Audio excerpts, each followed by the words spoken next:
At sa good news muna po tayo, magkapatid na Binmaleñian, Wagi sa International Science and Math Olympiad sa bansang Japan. Kilalanin po natin sila at maging proud.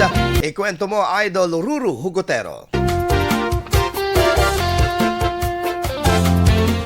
Dalawang kabataang Binmaleñian ang nagbigay dangal sa bansa matapos magwagi sa International Science at Mathematics Olympiad Competition of Southeast Asia na ginanap sa Osaka, Japan noong Disyembre 19 hanggang 22, 2025. Si Citrin Neo Aquino, Primary 4, ay nagkamit ng Diamond Award sa International Science Olympiad at Silver Award sa International Mathematics Olympiad. Samantala, si Purple Faith Aquino, Primary 6, ay tumanggap naman ng dalawang Silver Awards sa parehong international competition. Bukod dito, kapwa rin nagwagi ang magkapatid na mga parangal sa Olympiad Global Round 2025, patunay ng kanilang kahusayan sa science, mathematics at English. Ang kanilang tagumpay ay nagpapakita ng mataas na antas ng kakayahan ng kabataang Pilipino sa larangan ng agham at matematika sa pandaigdigang antas. Yan ang ating good news. Ako si Idol Ruru Hugotero, Tatag IFM.